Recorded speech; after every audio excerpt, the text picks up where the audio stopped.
Ang kwento ni Tomby. Ang kwentong ito ay hango sa totoong buhay. Mula ito sa isa nating tagapakinig.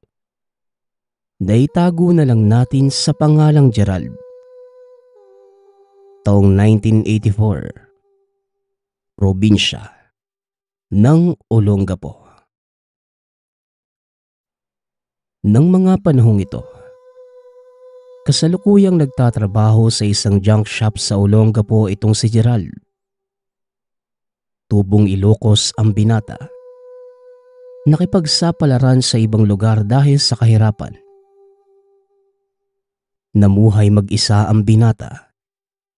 Hinarap ang marahas na mundo. Nung unang salta niya sa lugar, natulog si Gerald sa lansangan. Dito niya nakilala ang isang lalaking tawagin na lang natin sa pangalang Berting. Kasalukuyang naghahanap ng matutulugan si Gerald. Ngunit wala itong makita kahit saan. Hanggang sa napadako siya sa isang bahagi ng palengke at doon natulog.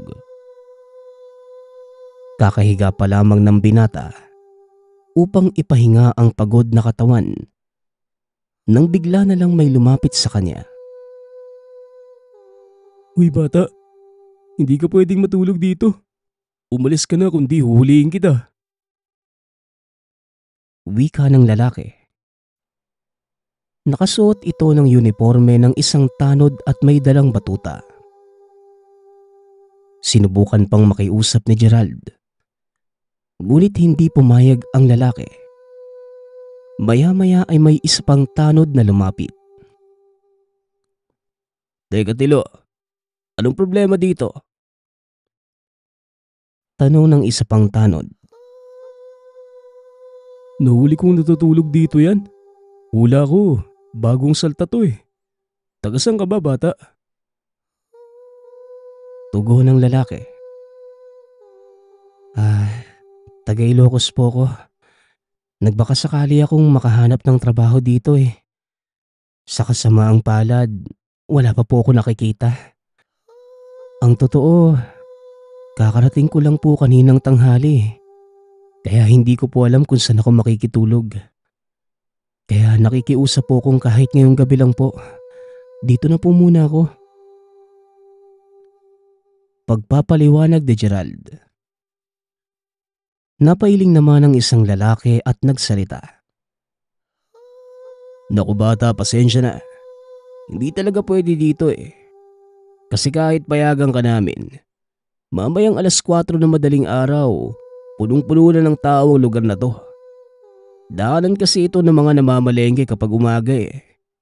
Kung wala ka matutuluyan, pwede kang matulog doon sa bahay ko.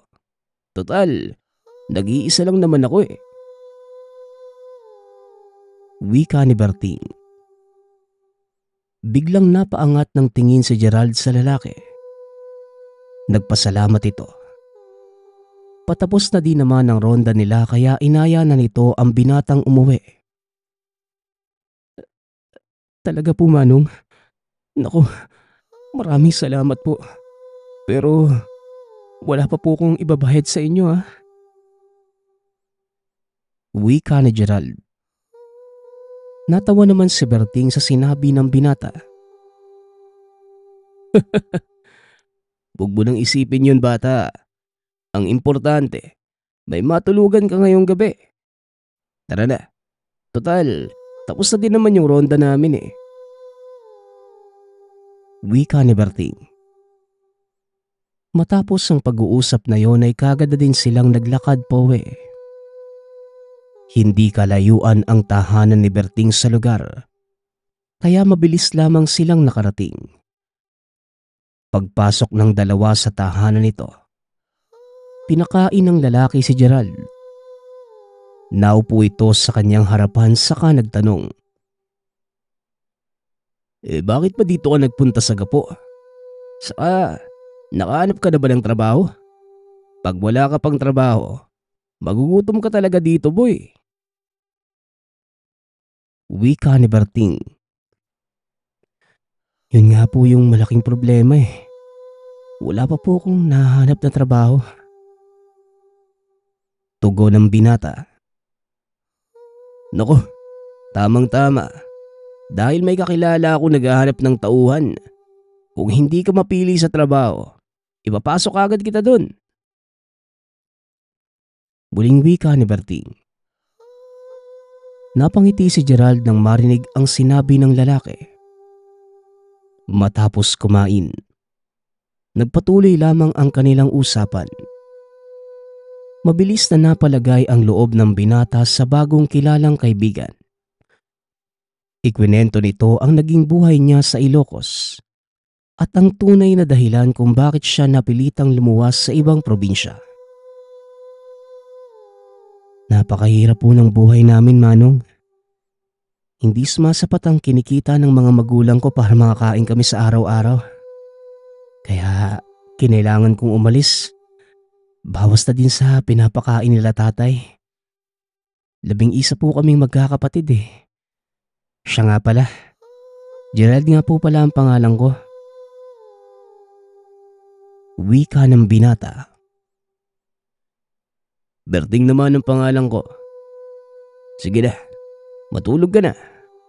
Pero bago yun maglinis ka muna ng katawan ha. May mga damit ka bang dala? Kung wala, may mga naiwang damit ng kapatid ko dyan sa karton na yan. Sa'yo na lang yan. Tugon ni Berting. Sabay pasok sa silid. Kinabukasan, maaga pa lamang ay dinala na ng binata si Gerald sa kaibigan nitong nagmamay-ari ng junk shop.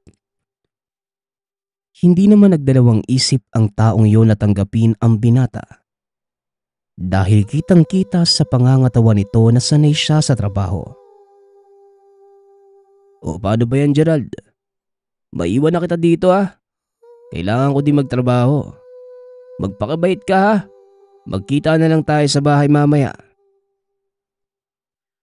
Wika ni Berting. Maliban sa pagiging tanod, namamasukan din ito bilang construction worker sa umaga. Opo, Manong. Maraming salamat po ha. Mag-iingat po kayo. Tugon ni Gerald. Kahit mabigat ang trabaho ay hindi kinakakitaan ng pagrereklamo ang binata. Tuloy-tuloy lamang ito sa paggawa ng mga pinag-uutos sa kanya. Ilang araw pa lamang ang nakalilipas ay nakuha na ng binata ang loob ng may-ari ng junk shop. Umabot na din sa punto na siya na ang pinagkakatiwalaan nito kapag may pupuntahan. Bagay na kinainggitan ng ilan sa mga kasamahang mas nauna pa sa kanya.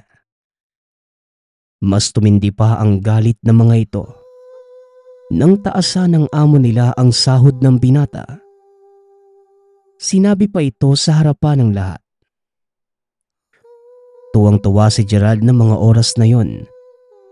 Ang hindi niya alam, may nag-aantay na panganib sa daan nito pauwi. Medyo ginabi ang pagsasara ng junk shop dahil kailangan nilang tapusin ang pagkakarga ng mga bakal na dadalhin sa tunawan. Masaya pang naglalakad ang binata. Bit-bit ang isang balot ng ulam na ipapasalubong sana kay Berting. Napahinto ito sa paglalakad nang may nakita na 2 katao na nakaharang sa kanyang daanan. Nilapitan siya ng mga ito at walang sabi-sabing ginulpe. Hindi makalaban ang binata. Sa halip ay pinakausapan niya ang mga ito na huwag siyang patayin. May dalang pamalo ang isa sa mga kalalakihan. Walang tigil nitong pinagpapalo ang braso at binti ni Gerald. Kahit anong gawing sigaw ng binata, walang nakakarinig sa kanya dahil nasa kalagitnaan sila ng malawak na bakanting lote. Nang iwanan nila si Gerald, wala na itong malay. Sa kabilang dako naman, nag-aalala si Berting dahil gabi na ay hindi pa nakakauwi ang binata. Nagpa siya itong puntahan sa pinagtatrabahuhan. At sa kalagitnaan ng paglalakad, may napansin itong tao na nakahandusay sa daan. Dali-dali niyang nilapitan at laking gulat nang makita kung sino ang taong yon. Gerald, anak ng... Sino ang may gawa sa'yo nito? Anong nangyari? Tanong ni Berting. Kagad itong humingi ng tulong upang dalhin ang binata sa ospital. Awang-awa si Berting sa kalagayan ni Gerald na mga sandaling yun. Durug-durug ang buto sa binti at braso ng binata. Napaiyak na lamang ang Ginoo habang pinagmamasdan niya ito. Ilang sandali pa ay nagkamalay na si Gerald. Napangiti si Berting at kinausap ang binata. Oh, mabuti naman at may malay ka na. Nakilala mo ba kung sino may gawa nito sa'yo? Tanong ni Berting. Pasensya na po, Manong. Naging pabigat pa ako sa inyo. Hindi ko po namukhaan yung gumulpi sa akin eh. Nakatakip po kasi yung mga mukha nila. Tugon ng binata.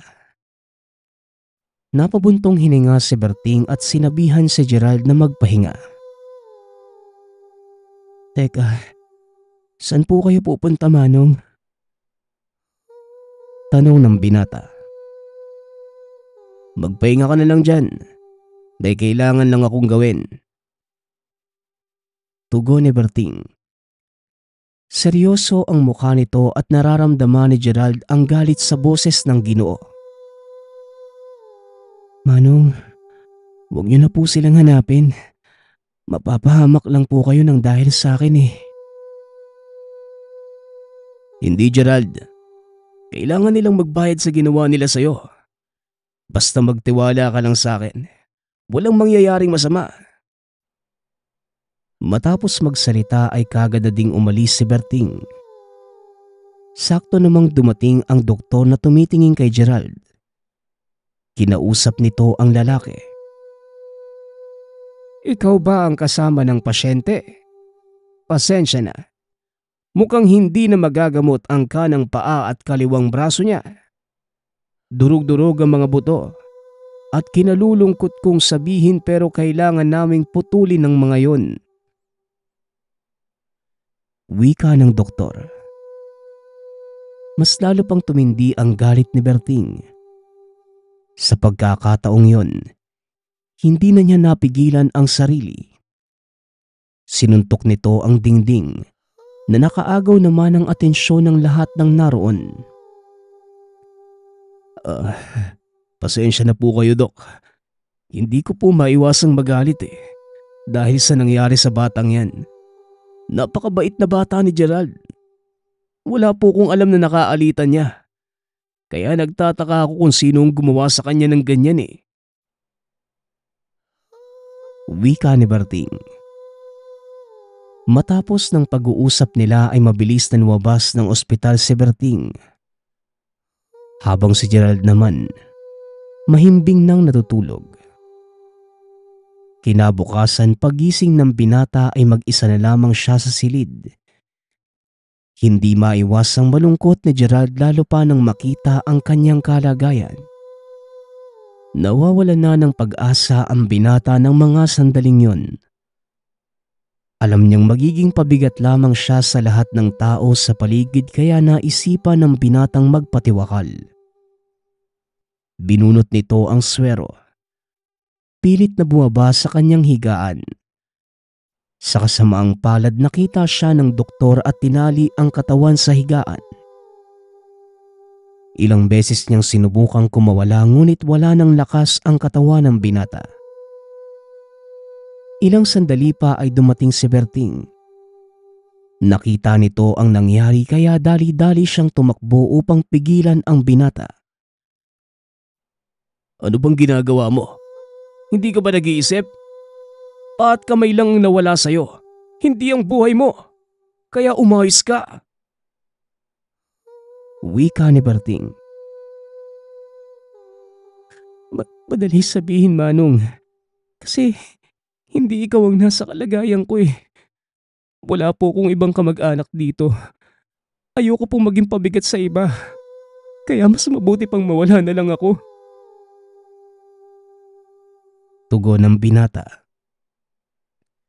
Ngunit wala itong kaalam-alam na may mangyayaring himala na lubusang makakapagpabago ng kanyang buhay.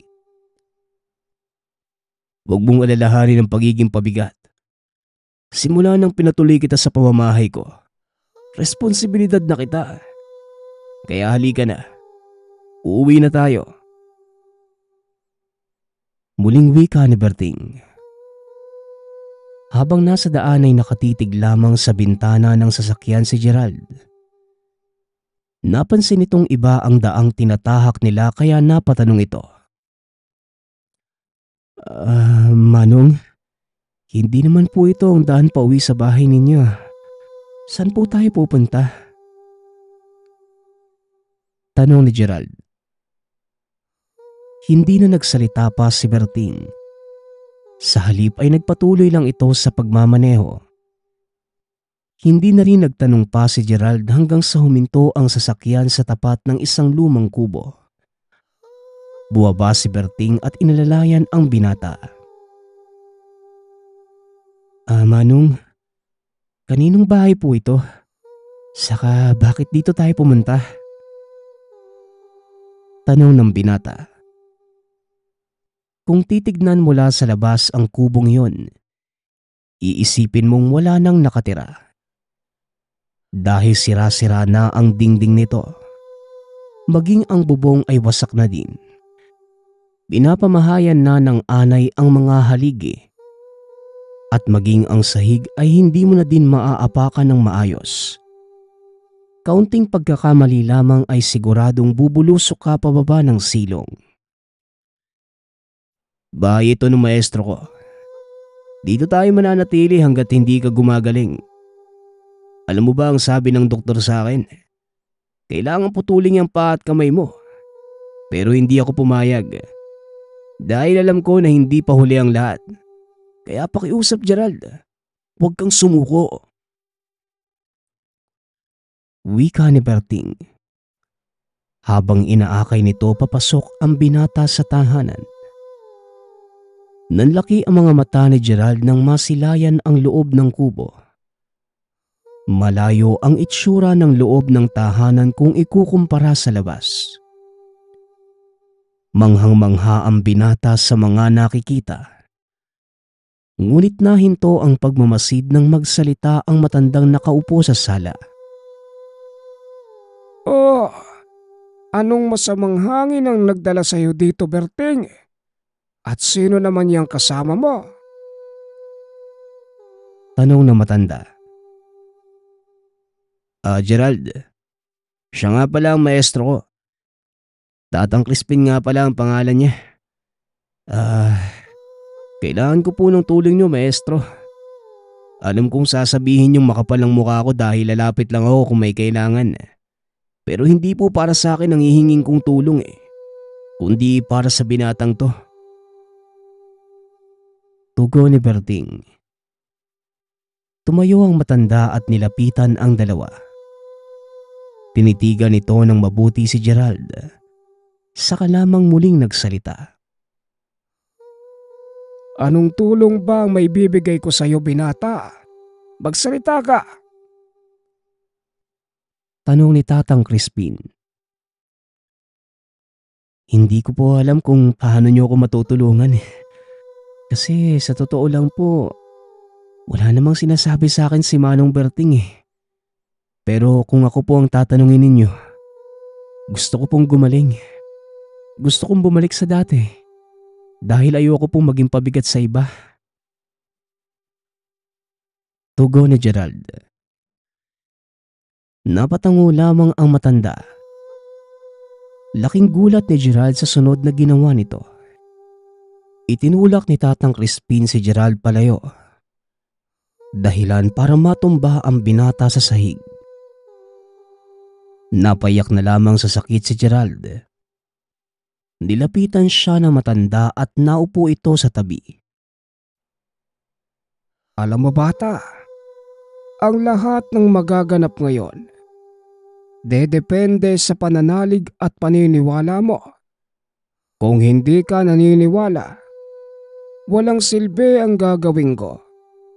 At kung wala kang pananalig, hindi ka gagaling. Kaya ngayon, sabihin mo sa akin kung naniniwala kang may babalik ko sa dati ang nasirang parte ng katawan mo. Wika ng matanda. Hindi makapagsalita si Gerald ng mga sandaling yun. Dahil alam niya sa sarili na walang taong makakapagpagaling ng kanyang natamong pinsala. Lahat ng bagay po basta tungkol sa paggaling ko, pinaniniwalaan ko po. At sa pananalig naman po, hindi naman ako nagkulang nun sa Diyos eh. Alam kong hindi ako bababayaan ng nasa itaas.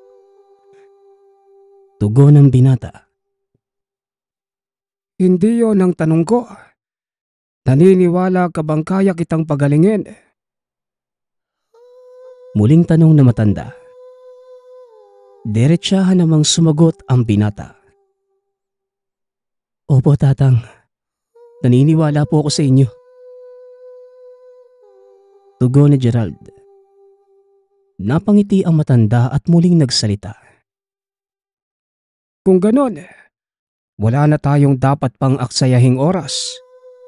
Berting, kesa tumunganga ka dyan, bakit hindi mo punuin ang tubig mula sa busa yung tapayan sa baba? Total nandito ka na lang rin. Bakit hindi ka muna magserbisyo sa akin? Wika na matanda. Habang inaalalay tumayo si Gerald. Inihiga niya ito sa isang mahabang upuan. Kumuha ng isang mangkok na gawa sa tanso. May laman itong nagbabagang uling. Inilapag niya ito sa paana ni Gerald. Nilagyan ng mga pangtuob, kagaya ng kamangyan, insenso, kabulay at kung ano-ano pang dahon. Umalimuyak ang napakabangong samyo ng hangin. Nawala ng malay si Gerald nang malanghap niya ito. Patulog ka muna, bata, para hindi mo maramdaman ang sakit. Ito ang huling katagang narinig ni Gerald bago tuluyang nawala ng ulirat. Maya-maya pa ay nagising ang binata. Ngunit sa pagkakataong yon, hindi na siya nakakaramdam ng anumang pananakit ng katawan. Sinubukan pa niyang tumayo. Inilapat ang mga paa sa sahig. Itinukod ang mga kamay sa higaan. Napangiti na lamang ang binata dahil nawala na ang lahat ng pinsala sa katawan. Ngunit ang pinagtataka nito, kung paanong nangyari ang lahat. Iniikot niya ang tingin sa paligid. Ngunit wala siyang nakikitang tao. Mag-isa lamang itong nakaupo sa loob ng silid. Tumayo si Gerald at marahang naglakad papunta sa pinto. Nakita ng binata si Berting at ang kanyang maestro sa labas. Nag-uusap ang dalawa. Kaagad naman nilang napansin ang binata. Napangiti si Berting nang makitang naglalakad na muli ang binata. Oh, hindi ba? Sinabi ko sa iyong gagaling ka pa eh. Halika, samahan mo kami magmerienda. Wika ni Berting. Pero, paano po ninyo na ginawa yun? Paanong nawala yung lahat ng pinsala ko sa katawan? Tanong ng binata. Ang pisikal na katawan ay merong pambihirang kakayanang pagalingin ng sarili. Kailangan mo lang itanim sa isipan mo na kailangan mong gumaling. Ang totoo, hindi ako ang nagpagaling sa'yo, kundi ang sarili mo lang din. Malakas ang pag-iisip mo at nakakaya nitong utusan ng katawan mo. Tugon ni Tatang Crispin. Hindi lubos sa kalain ni Gerald na makakaranas siya ng himala. Tungkol naman sa mga taong nanggulpi sa'yo, ano nang balak mong gawin sa kanila? Tanong ni Berting. Napaisip ang binata. Dahil kung tutuusin, sila ang dahilan ng kamuntikang pagkasira ng kinabukasan. Ngunit iba ang nasa isip ng binata. Ikinagulat ng dalawa ang naging sagot nito. Hayaan ko na lang po siguro ang Diyos na magbigay ng hustisya sa nangyari. Sapat na po sa akin yung gumaling ako.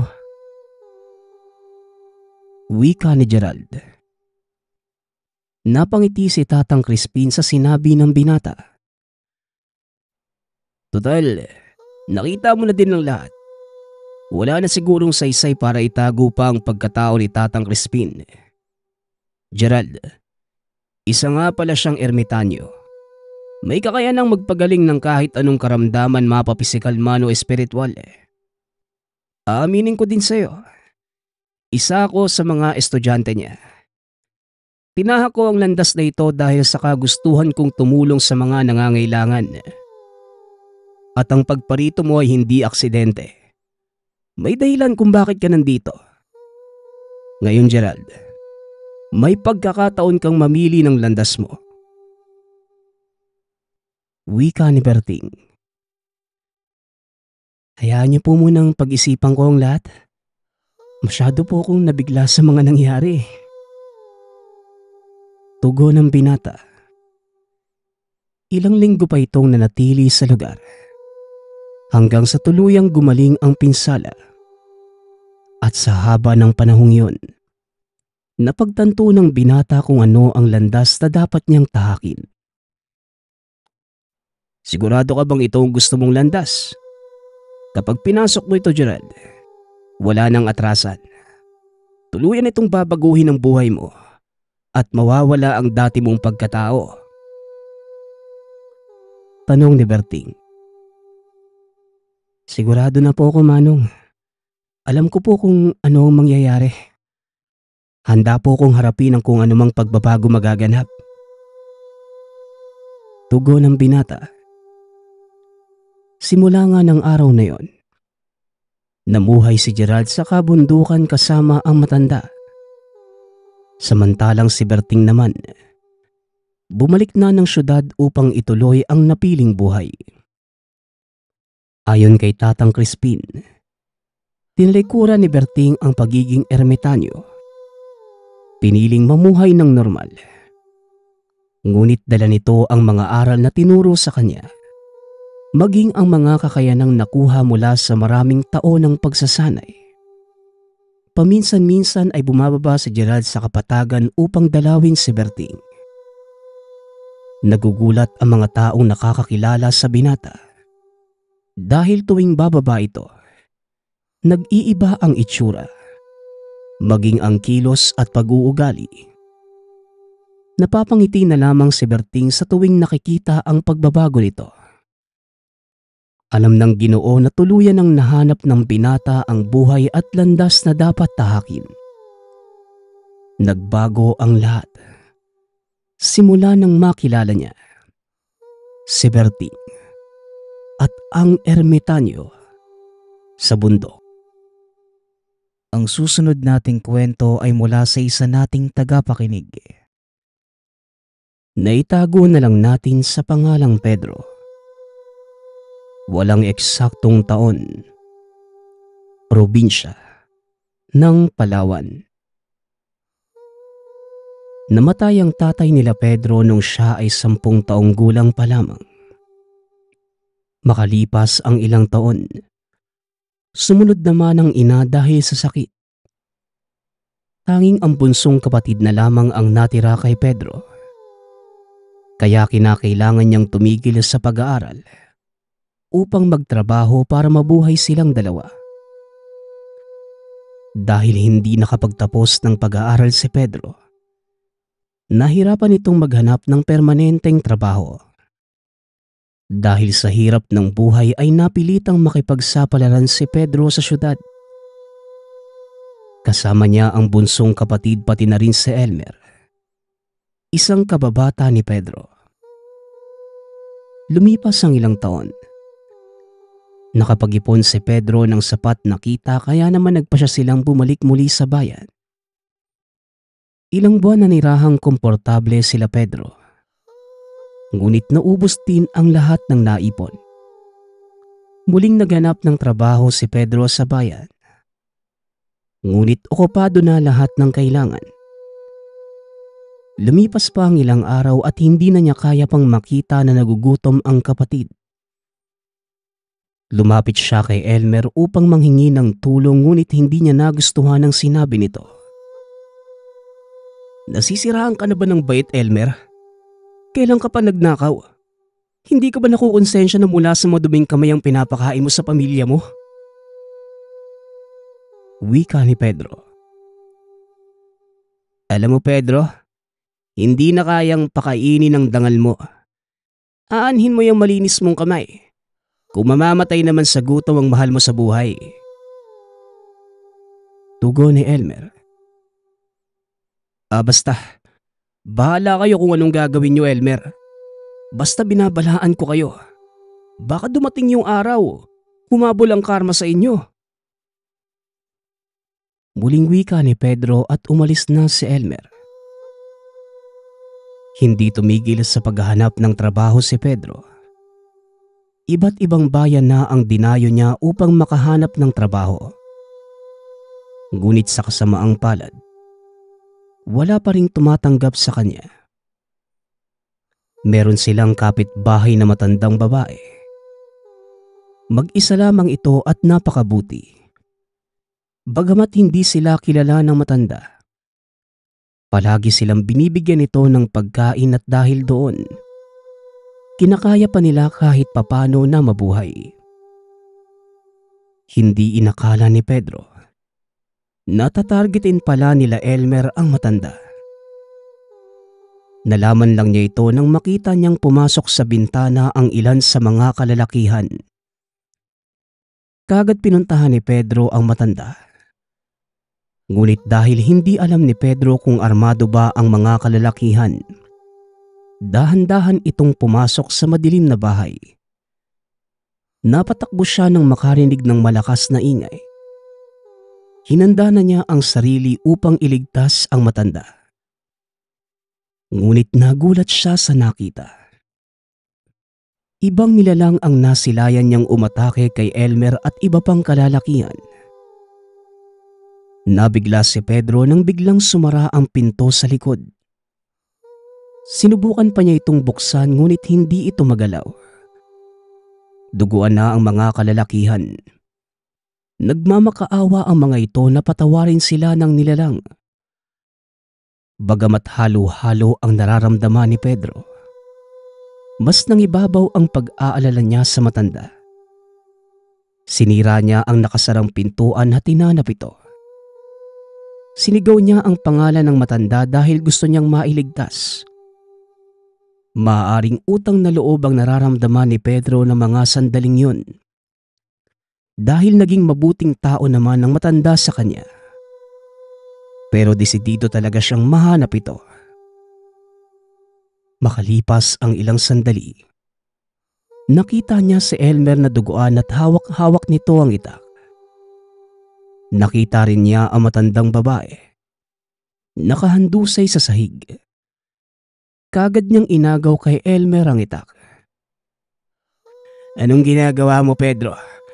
Bitawan mo ko kung ayaw mong masaktan. Wika ni Elmer. Hindi ko hahayaang nasaktan mo ang matandang to. Napakabait sa amin yan eh. Sa totoo lang siya yung tumutulong sa amin. Ninakawan niyo na nga siya, tapos gusto niyo pang patayin. Anong klaseng hayop ka ba, Elmer? Tugon ni Pedro. Hanggang sa tuluyan na niyang naagaw ang itak. Binato ni Pedro sa malayong lugar ang sandata upang wala nang masaktan pa. Tinitigan ni Elmer si Pedro na may halong gulat at pagkadismaya. Tila sinasabi ng dating kaibigan na hindi mo alam kung anong ginagawa mo. Natigil sila Pedro nang makarinig sila ng kakaibang klase ng ungol ng hayop. Dahan-dahan silang lumingon sa direksyon ng matanda. Laking gulat nila nang makita ito. Mukha pa rin naman siyang tipikal na matanda. Ngunit napakahaba ng mga daliri at kuko. Namumula ang mga mata at hilera ng mahahabang ngipin ang sumasakop sa mukha ng matanda. Napatras sila sa takot na tila maiihi na sila sa sobrang kaba. Pakiramdam ni Pedro na mga panahong yun na ito na ang katapusan. Nagulat siya nang biglang inatake nito ang dating kaibigan. Walang awa niya itong kinain gamit ang malalaking ngipin. Wala nang magawa si Pedro sa mga oras na yon, kundi pagmasda ng paligid habang nagtatalsikan ang dugo ng kaibigan. Makalipas ang ilang sandali, tapos na ang matanda. Halos hindi na makilala ang mga bangkay. Nabalot ng takot si Pedro dahil humarap ang matanda sa kanya. Bagamat gusto niyang magmakaawa sa matanda na huwag siyang patayin dahil mauulila ang kapatid, hindi na niya ito magawa pa. Hindi niya kayang ibuka ang bibig upang magsalita. Ilang metro na lamang ang pagitan nila at hinanda na ni Pedro ang sarili. Nang hingi siya ng tawad sa kapatid sa utak niya, ipinikit na ng binata ang mga mata. Ilang sandali ang lumipas at nagulat siya pagdilat ng mga mata. Wala na ang matanda. Naiwan siya sa bahay nito mag-isa. Tulirong naglakad si Pedro palabas ng bahay. Pagkapasok ng tahanan ay nagulat naman ang kapatid. Kuya Pedro, ano pong nangyari sa inyo? Ayos ka lang po ba? Tanong ng kapatid. Hindi magawang magsalita ni Pedro. Sariwa pa rin ang mga pangyayari sa kanya.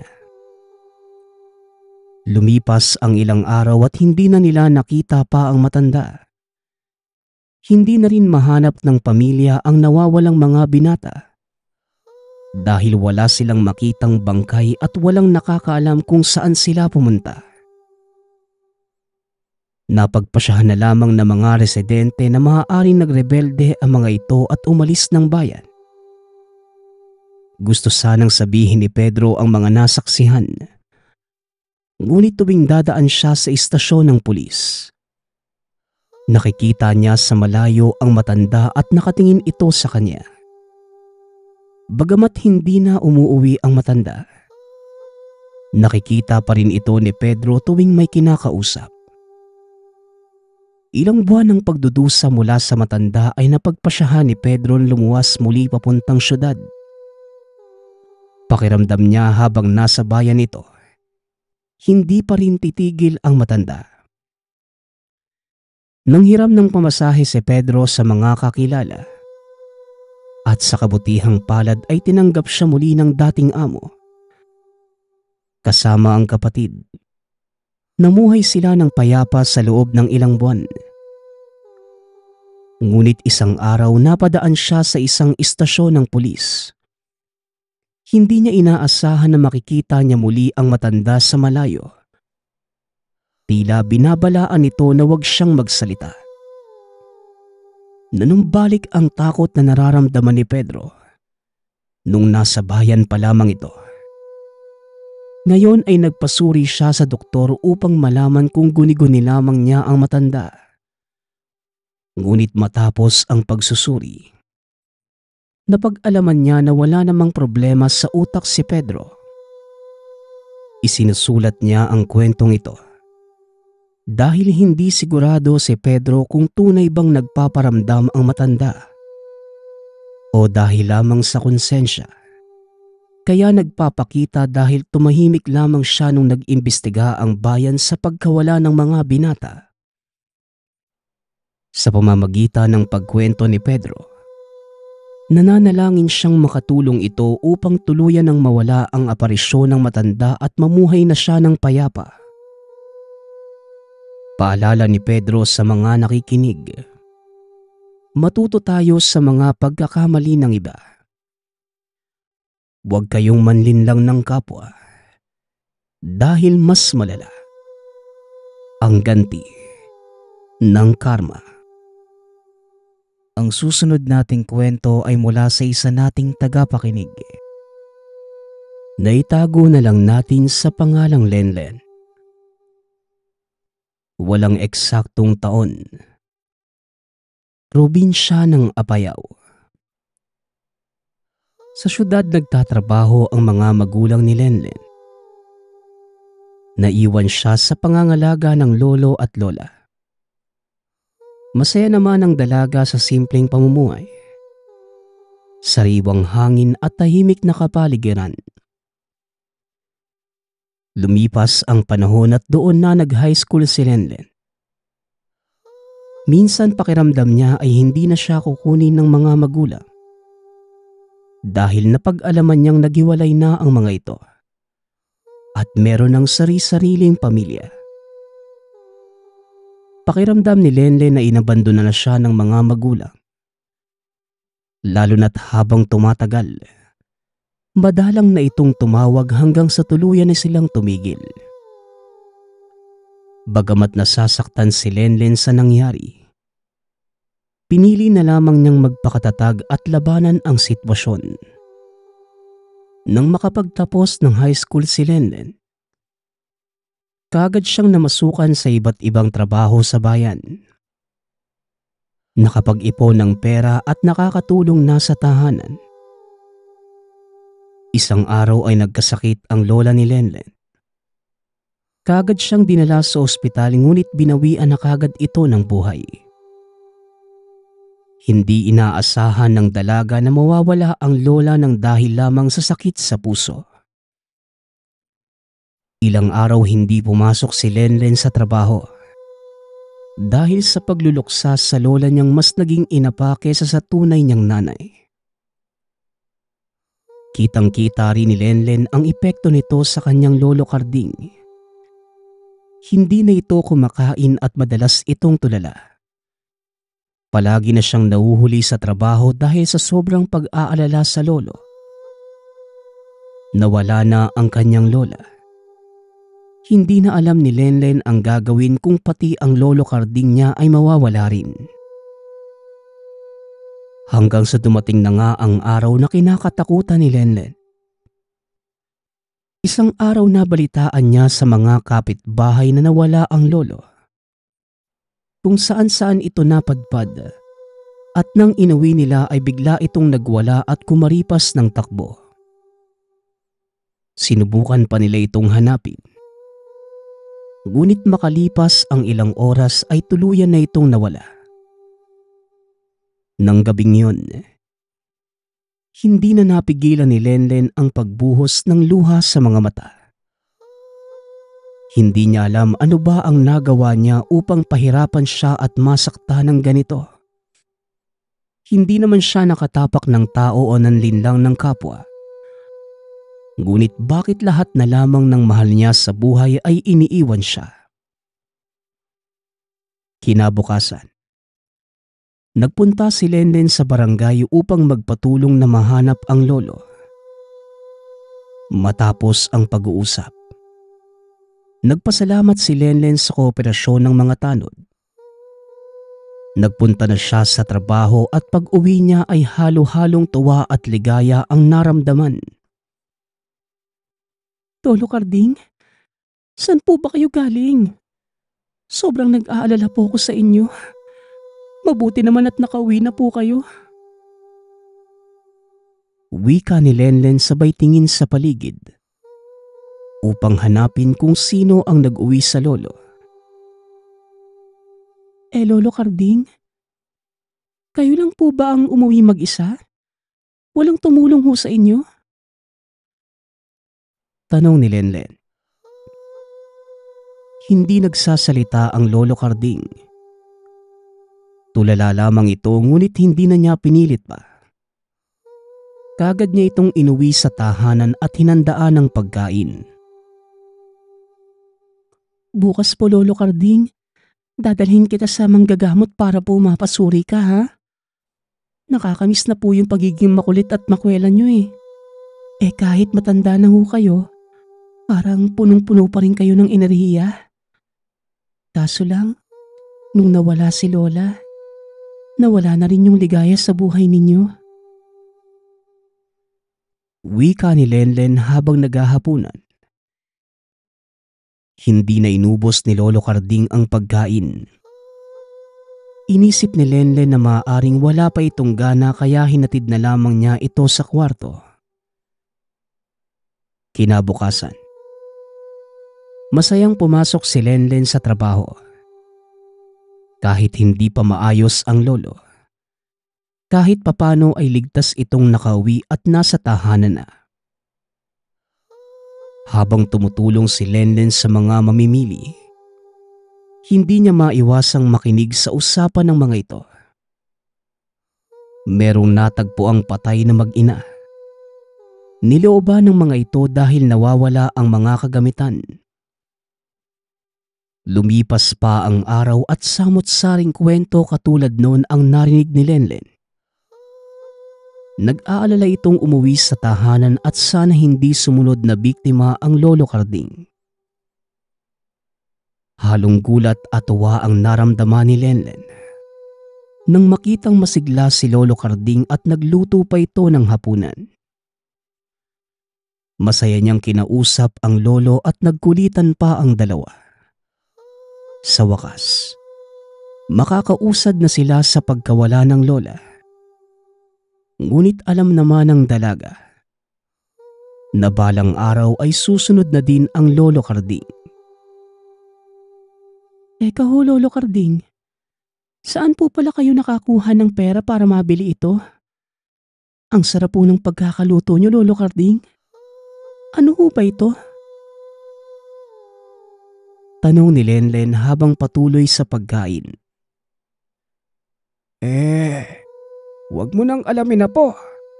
Ang importante nakakakain tayo ng mabuti at siya nga pala. Eto iha ho. Regalo ko sa'yo. Alam kong nahirapan ka at hindi simple ang pinagdaanan mo iha. Kaya eto. Alam kong hindi ito sapat pero sana magustuhan mo. Wika ng lolo. Sabay abot ng isang maliit na kahon na naglalaman ng alahas. Naku, maraming salamat ho, Lolo Carding ha. Tugon ni Lenlen. Dali-dali niyang itinago ang alahas. Matapos kumain at maghugas ng plato, umakyat na ang dalaga sa kwarto at tinago ang alahas. Bagamat taos-puso siyang nagpapasalamat sa lolo, hindi naman siya mahilig mag-ayos lalo na't magsuot ng mga alahas. Kinabukasan habang nasa trabaho, muli niyang narinig ang mga usapan patungkol sa mga pinapaslang at nilolooban sa mga pamamahay nila. Karumal-dumal ang krimeng nagaganap. Dahil sa ibang kaso ay paa, kamay o dila na lamang ang natitira sa labi ng biktima. Madalas ding nawawala ang mga gamit ng mga ito kaya naman nahihirapang makahanap ng ebidensya ang mga pulis. Pagka-uwi ni Lenlen ng tahanan ng gabing yun, hindi niya natagpuan si Lolo Carding. Hinalughog niya ang bahay at pagbukas ng bodega. Umaalingasaw ang amoy ng nabubulok na bangkay. Narinig niyang bumukas ang pintuan kaya naman sinara niya kagad ang bodega at umakyat na ito. O Lolo Carding, saan ho kayo nanggaling? Halina po kayo. Kakain na tayo. Wika ni Lenlen. Umupo na sila sa pagkainan. Alam ni Lenlen na kung sino man ang kaharap niya ngayon, hindi na ito si Lolo Carding. Kung ano man ito, masaya na si Lenlen na may kasama na siya. Dahil sa sobrang inis sa perwisyong dulot ng lolo noon, kaya naman niligpit na niya ito upang magsama na sila ng yumaong lola. Nagpapanggap lamang siyang nawawala ang lolo. Ngunit hindi niya inaasahan na merong nilalang na babalik upang kunin ang pwesto nito. Kung ano man ang kasama ni Lenlen sa tahanan, wala na siyang pakialam. Ang importante na lamang sa kanya ay hindi na mapag-isa. Ang susunod nating kwento ay mula sa isa nating tagapakinig. Naitago na lang natin sa pangalang Nadine. Walang eksaktong taon. Probinsya ng Antique. Maagang nabuntis ang kapatid ni Nadine. Dahil sa kahihiyang dala ng nadisgrasyang ate, napag-isipan ng pamilya na manirahan muna ito sa lolo at lola. Makalipas ang ilang buwan ay nabalitaan nilang namatay ang kapatid sa panganganak. Sobrang naginagpis ang mga magulang nila, lalo na ang ina. Sinisisi ang sanggol sa pagkawala ng anak. Dahil sa masamang pakikitungo at tingin nila sa bata, nagboluntaryo na si Nadine na siya na ang kukup-kup dito. Mahal na mahal niya ang ate. Tanging ang sanggol na lamang ang makakapagpreserba ng mga alaala nito. Nagpunta ng syudad si Nadine upang makapagtrabaho. Isinama niya ang pamangking pinangalanan niyang Angel. Mabait at masunuri naman ang bata. Hindi ito palaiyak, palahingi o spoiled na bata. Kaya naman natutuwa siyang kasama ito. Bukod pa rito ay matulungin ang pamangkin. Kahit na 6 na taong gulang pa lamang ito. Isang araw sinama niya ang pamangkin sa pamimili. Makalipas ang ilang oras, napadaan sila sa bilihan ng mga laruan. Dinala niya doon ang pamangkin upang makapamili siya ng regalo lalo na't napakabuti ng batang yon. Makalipas ang ilang sandali, napatitig ang bata sa isang malaking manika. Siguro ay mga 4 na talampakan ang laki. Bagamat kinilabutan si Nadine nung unang beses niya itong nakita, binili pa rin niya ito dahil hiling ito ng pamangkin. Doon na nagsimula ang kakaibang pangyayari sa tahanan. Ang buong akala ni Nadine, minumulto na sila kaya naman pinabaspas nila ang tahanan lalo na ang manika. Ngunit hindi yon naging sapat upang matigil ang mga pangyayari. Lumipas pa ang ilang araw at nagtawag na din si Nadine ng isang albularyo. Bagamat hindi niya alam kung paano ito makakatulong, sinubukan niya pa rin na manghingi ng tulong dito. Nagulat si Nadine nang malaman niyang pag-aari daw ito ng isang mangkukulam noon. Ginamit ito upang magasik ng lagim sa bayang tinitirahan ng mangkukulam. Kaya kagad pinatapon ni Nadine ang manika ngunit umiyak ng walang humpayang pamangkin. Wika nito, ayaw niyang mawala ang kalaro. Bumalik na ang nanay niya ngayon at ayaw niyang mawalay pa dito. Napatigil si Nadine nang marinig ang sinabi ng pamangkin. Anong ibig mong sabihin, Angel? Tanong ni Nadine. Si nanay po yung na nasa loob niyan eh. Gabi-gabi niya po akong kinikwentuhan. Sinasabi niyang hindi na daw niya ako iiwan ulit. Tugon ng pamangkin. Nangilabot ang buong katawan ni Nadine at nabitawan niya ang manika. Pinagalitan siya ng pamangkin na huwag niyang sakta ng nanay.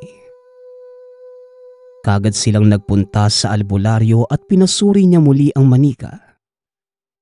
Nais niyang malaman kung masama ba ang laman nito o tunay bang nandito ang kaluluwa ng kapatid. Ilang minuto ng katahimikan ang bumalot sa paligid. Matapos ang ilang pagsusuri ay sinabi ng albularyo na hindi niya matukoy kung meron nga ba talagang lamang espiritu ang manika. Wala naman siyang nararamdaman. Ngunit mas makakabuti kung manatili sa albularyo ang manika upang makita niya ang tunay na kwento sa likod nito. Pumayag naman si Nadine. Ngunit walang humpay pa rin sa pag-iyak ang pamangkin. Umuwi na sila at hindi siya pinapansin ni Angel. Kahit na anong sabihin niya dito. Kinabukasan, narinig niyang tumatawa ang pamangkin sa kanyang kwarto. Kaagad niya itong pinuntahan at namutla si Nadine sa nakita. Yakap-yakap ng pamangkin ang malaking manika at kaagad niyang tinawagan ang albularyo. Ngunit hindi na ito sumasagot. Laking gulat niya nang biglang hawakan ng pamangkin ang kamay.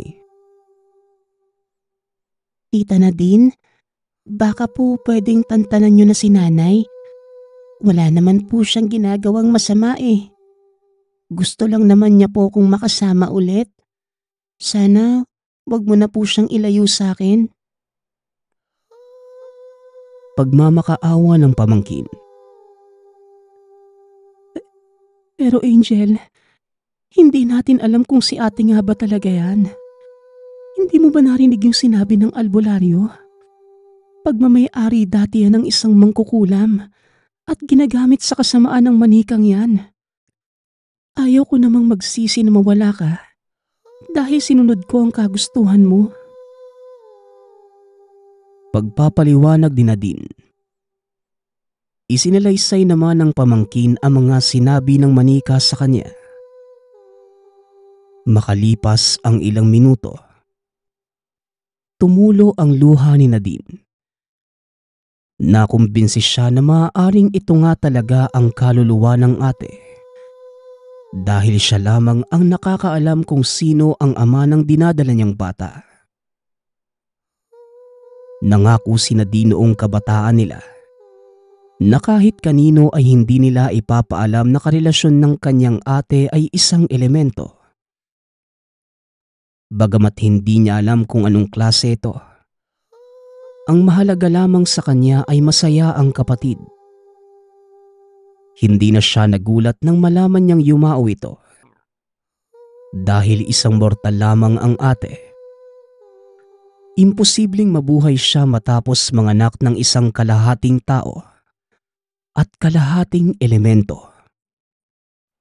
Ngunit magpasa hanggang ngayon, hindi niya pa rin alam kung ano ang koneksyon ng manika o ng mangkukulam na may-ari nito. Ngunit ang mahalaga lang sa kanya ngayon, magkasama na sila muli ng yumaong ate. Ang susunod nating kwento ay mula sa isa nating tagapakinig. Naitago na lang natin sa pangalang Mang Norlito. Taong 1967. Probinsya ng Iloilo. Nang mga panahong ito, alas 5 pa lamang ng umaga ay gising na ang tatay na si Norlito. Tuwing ganitong oras ay nagluluto na siya ng babauning pagkain ng nagtatrabahong anak ni si Gascon. Ito lamang ang tanging naitutulong ni Mang Norlito.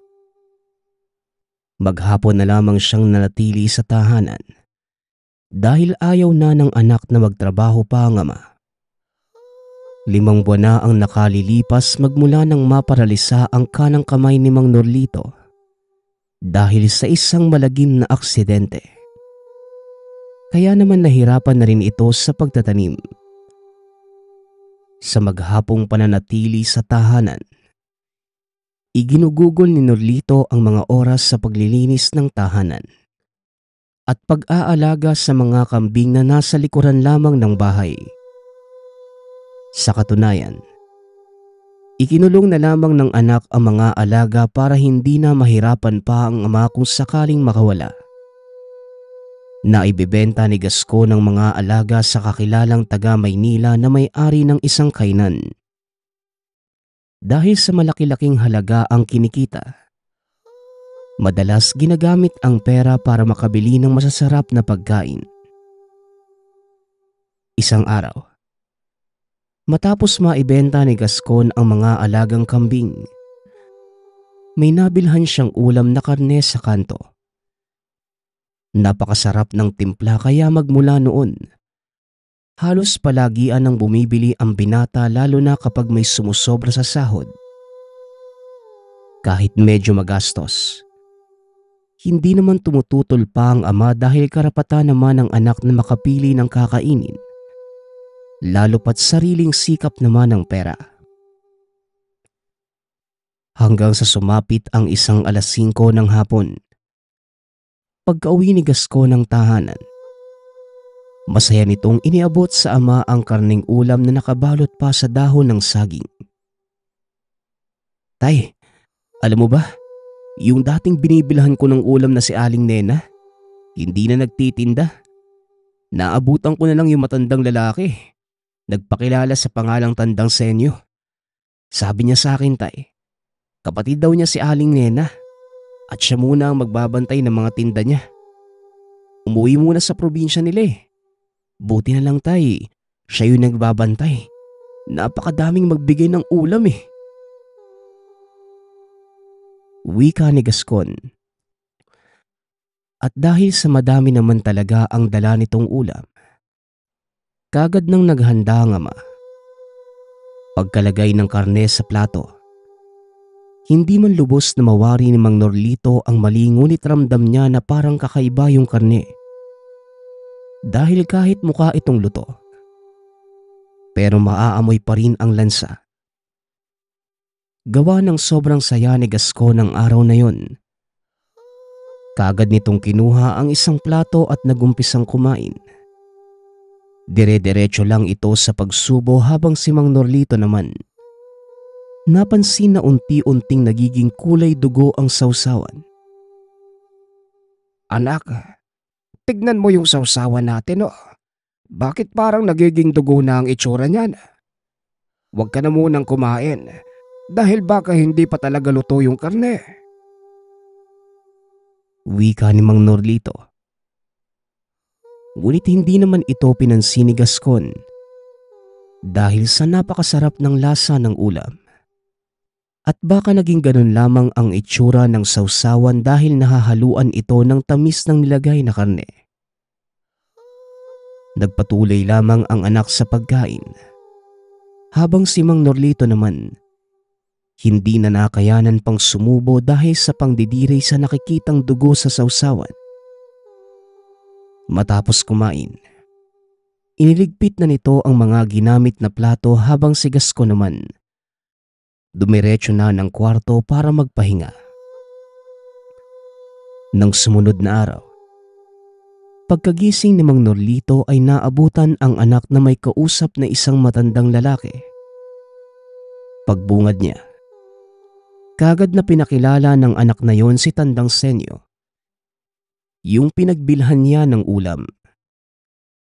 Kinamayan si Mang Norlito. Sa maikling pag-uusap ng tatlo, maayos naman ang naging pakikitungo ng matanda at sa katunayan, may naibigay pa itong pampahid na langis sa paralisadong kamay ni Mang Norlito. Matapos ay nagpaalam din ito kagad. Dahil bukod sa nagbebenta ito ng lutong ulam, ito din ang butsyero mismo ng karne. Magmula ng araw na yun, naging madalas na ang pagdalaw ni Tandang Senyo sa tahanan ni Mang Norlito. At kahit papano, nakakasundo na din ito ng mag-ama. At dahil sa langis na binigay ng bagong kaibigan, nakabalik na rin sa dati ang kamay ni Mang Norlito kaya labis na lamang ang pasasalamat niya. May mga pagkakataon rin na sumasama ito sa pagtitinda ng matanda. Samantala, kapag nasa pwesto naman ay napapansin ni Mang Norlito na tila umiiwas ang mga taong dumadaan sa tinda ni Mang Senyo. Kung may nagagawi man na bumibili, yun ang mga bagong lipat sa lugar. Kaya kahit papano'y napapaisip ito sa kung ano ang meron sa matanda. Gayong maayos at malinis naman ang mga nilalatag na paninda. Tuwing naibabahagi naman sa anak ang nararamdaman, ang tanging nasasabi na lamang nito ay iba-iba talaga ang gusto ng tao. Sa ganitong pamumuhay umikot ang mundo ng pamilya ni Mang Norlito kasama ang matanda. Hanggang sa sumapit ang isang 7:00 ng gabi. Habang nagpapahinga ang mag-ama, biglang may grupo ng mga kalalakihan ang sapilitang binuksan ng pinto ng tahanan. Pagkapasok, walang pakundangang kinaladkad ang natutulog na si Gascon. Habang si Mang Norlito naman, hinawakan ng iba pang mga kasamahan. Maya-maya pa ay dumating ang isang pamilyar na boses. Pagkatingin dito ni Mang Norlito, nabatid na si Tandang Senyo ang nagsasalita. Tinitigan naman siya nito habang humahalakhak. Dalihan niyo mga kasama. Kunin at ilabas na ninyo ang binatang yan. Dahil nag-aantay na ang bagong buhay para sa kanya. Wika ni Tandang Senyo. Halos maubusan naman ng boses si Mang Norlito kakasigaw sa pangalan ng anak. Ngunit wala na itong pakialam na tila hindi na kilala ang ama. Nagagawa pa naman siya nitong titigan. Ngunit wala ng reaksyon ng muka. Dahil sa ingay na ginagawa ng ama, nanlisik ang mga mata ni Tandang Senyo at kasabay nun, nagbagong anyo ang matanda mula sa mahinang katawan. Naging matikas at punong-puno ng balahibo ang buong katawan. Namumula ang mga mata at sobrang nakakapangilabot kung umisi dahil sa napakasamang pagmumuka. Nanlaki din ang mga mata ni Mang Norlito nang biglang mag-ibang anyo ang lahat ng kasamahan ni Tandang Senyo. Naging mabalahibo ang mga katawan at kagaya ng matanda, nanlilisik din ang mapupulang mga mata. Nagsenyas na rin ang matanda na lumabas na kaya sabay-sabay itong naglakad ng pabaliktad. Kasama si Gascon. Hinawakan naman ng matanda ang binti ni Mang Norlito. Pilit mang nagpupumiglas. Hindi niya nagawang makalis. Ayon kay Mang Norlito, ramdam niyang may binao ng matanda sa mga binti dahilan para hindi makagalaw. Sobrang bigat sa pakiramdam na tila may bakal sa loob. Kasabay nito, dali-dali na ding umalis ang matanda. Gustuhin mang sundan ng anak. Ngunit hindi na makagalaw pa dahil sa bigat ng nararamdaman. Kaya naman nagsisigaw na lamang si Mang Norlito. At hindi nagtagal, may dumating na matandang lalaki at kagad siyang binuhat. Hindi nagkakamali ang hinala ko. Dito nga nang galing sa tahanan niyo ang grupo ng mga mangyayanggaw. Bilisan mo, Norlito. Kailangan nating matanggal ang markang binaon sa binti mo. Wika ng matanda. Naitanong naman ni Mang Norlito kung paano nito nalaman ang buong nangyari. Ngunit ang tanging naisagot lamang, dahil isa siyang albularyo. Pilit pa ding tinatanong ni Mang Norlito kung paano muling mababawi ang anak. Ngunit ayon sa albularyo, hindi na muli pa nito makukuha ang anak na si Gascon dahil sa tuluyan na itong nayanggaw. Dahil sa mga narinig, tumulo na lamang ang luha ng ama sabay sisi sa sarili.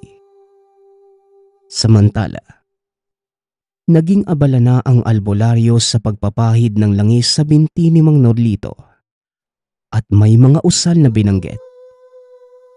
Halos 1 oras din ang naging gamutan. Ngunit nakatulala pa rin ang ama dahil sa labis na pag-aalala kay Gascon. Tama lang na hindi ka kumain ng karneng tinitinda ng nagpapanggap na si Senyo. Marami nang nabiktima ang nilalang na yon at nakasama na rin ang anak mo. Sa ngayon, wala na talagang paraan para muli pa siyang mabawi dahil ganap na siyang naging aswang. Yan namang mga paa mo. Magiging mabigat pa din sa pakiramdam. Pero kahit papano, makakalakad ka pa din. O siya, sige na. Mauuna na muna ako, Norlito. Kinakailangan ko pang magpahinga dahil mangingibang baryo pa ako bukas. Wika ng albularyo. Nagpasalamat naman si Mang Norlito at diretso na ring umalis ang manggagamot. Sinubukan niyang ilakad ang mga paa. Namangha nang makaya niyang maihakbang.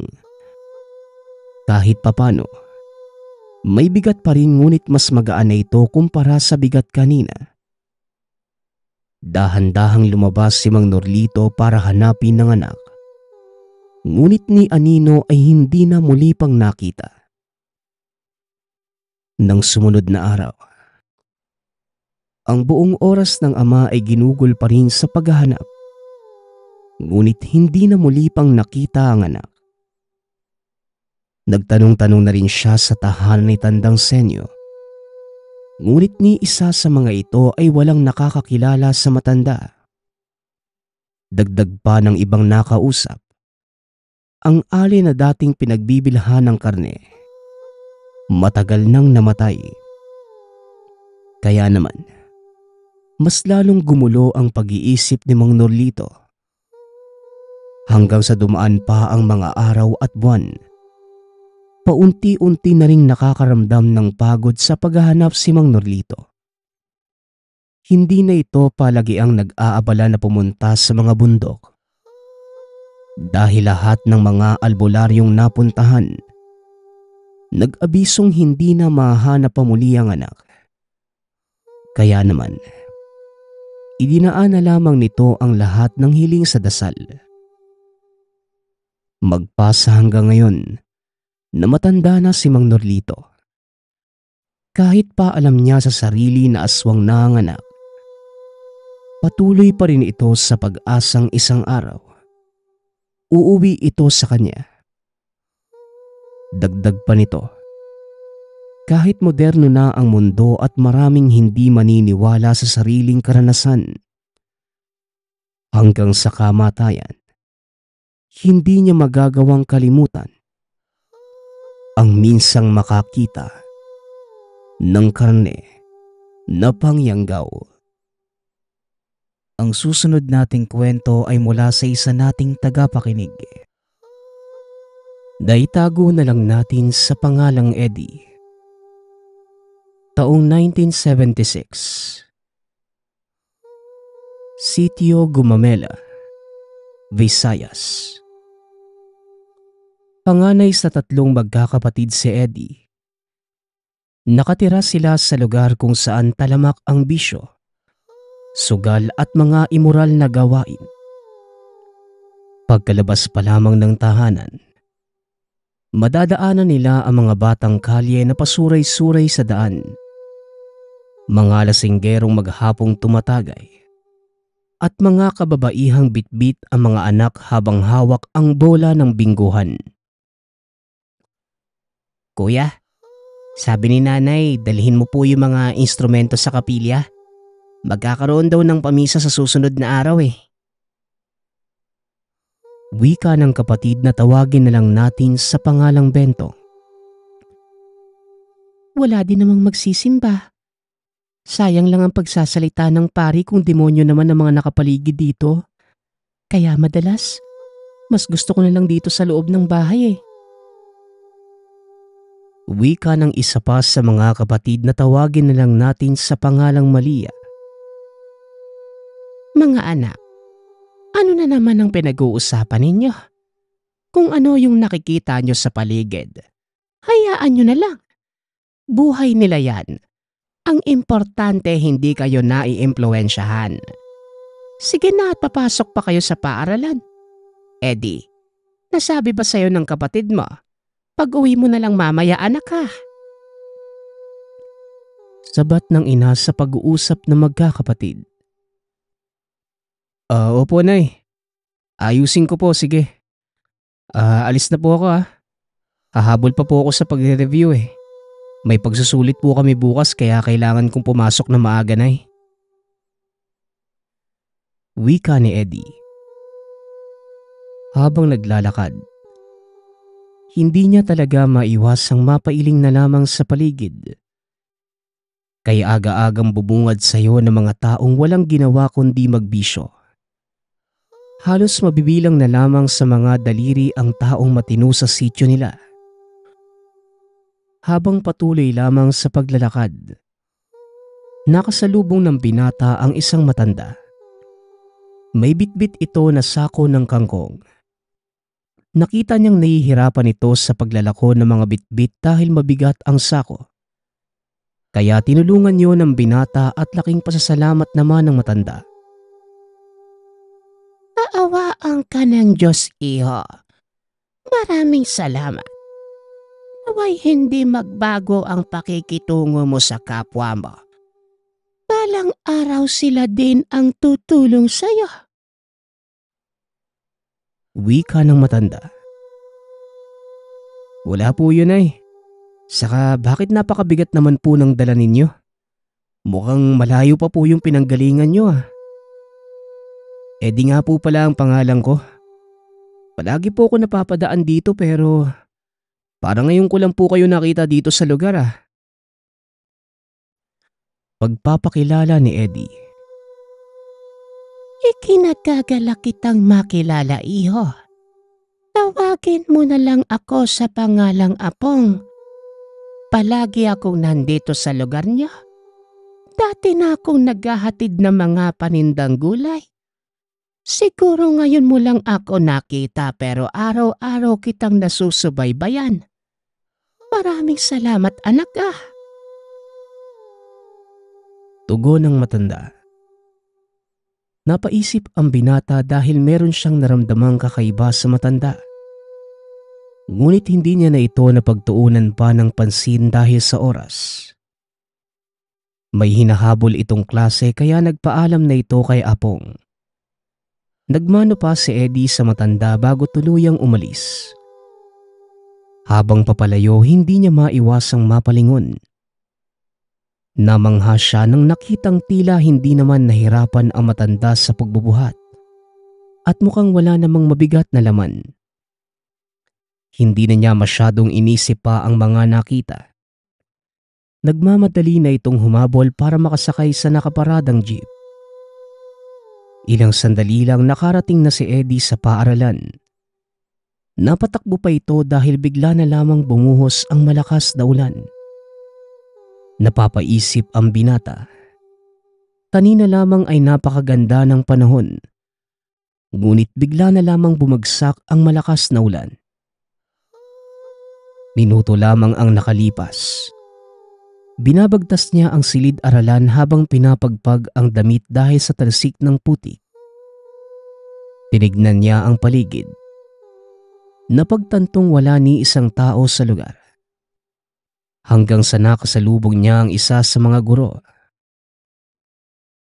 Eddie, hindi mo ba natanggap ang mensahe?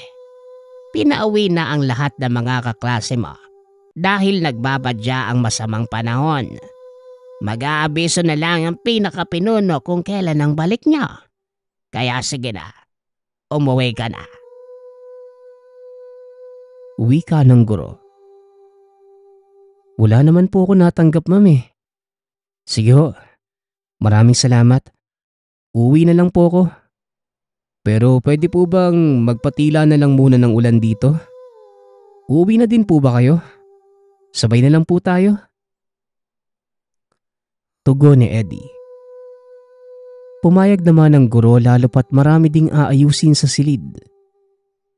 Inayos nila ang mga bintana upang hindi ito mapasok ng tubig. Itinaas ang mga upuan sa mga mesa. Magtatanghali na nang matapos ang kanilang pag-ayos. Nung medyo tumila na ang ulan, Magkasabay na sila ng guro na nag-abang na masasakyang jeep. Dahil iisa lang naman ang sityong uuwian. Ilang sandali lang habang binabagtas ang eskinitang papasok sa kanilang lugar, nadaanan nila ang asawa ni Maria. Maaga pa ngunit may bitbit na ito na bote ng alak. Kasama ang mga barkada na halos sumandusay na sa lamesang tinatagayan nila. Sa hindi inaasahang pangyayari, humarang ito sa daan at niyayang tumagay ang binata. Aba, magkasama pa talaga kayong dalawa. Ang guro at ang estudyante. Di ba walang pasok ngayong araw? Abay bakit? Parang nakakalalaki ka. Sige, kung matapang ka nga, halika tumagay ka. Hindi ka makakadaan hanggat hindi mo to iniinom. Wika ng asawa ng guro na tawagin na lang natin sa pangalang Engo. Pasensya na po, hindi po ko nainom eh. Saka wala naman po akong ginagawang masama, Manong. Kung pwede lang po, padaanin niyo na lang po ko. Tugon ni Eddie. Engo, wala ka na talagang magawa sa buhay mo kundi uminom ano. Ni hindi mo na ako binigyan ng kahihiyan. Pati bata papatulan mo. Dagdag ni Maria. Bata? Sinong bata? Yang kasama mo? Pinagtatanggol mo pa talaga yung lalaki mo? Tugon ni Engo. Akmang sasaktan na nito si Eddie. Ngunit dumaan ang matanda doon mismo sa gitna ng kanilang pagtatalo. Uugod-ugod itong humahakbang nang bigla itong sigawan ni Engo. Napatingin ang binata kung saan ba nanggaling ang matanda at bigla na lamang itong sumulpot. Hawak ang tungkod. Dahan-dahang binabagtas ni Apong ang eskenita at kunwaring walang naririnig sa panig ng mga manginginom. Hoy tanda, ang dami-daming daanan. Dito ka ba talaga lumusot? Pag hindi mo binilisan ang paglalakad mo, makakatikim ka talaga sa akin. Banta ni Ingo. Makakatikim? May pagkain ka ba? Nako, ang tunay na lalaki hindi napatol sa babae ha? Kaya maghunos dili ka iho. Ikaw din, baka pagsisihan mo yung gagawin mo. Tugon ng matanda. Nagtawanan ang mga kasamahang manginginom ni Engo. Kaya dahil sa pagkapahiya, akmang ihahampas niya sana ang bote sa matanda. Ngunit bigla itong nabasag sa kamay mismo ni Engo. Sa pagkagulat ay napamura pa ito. Akmang kukuha pa muli ng isang bote.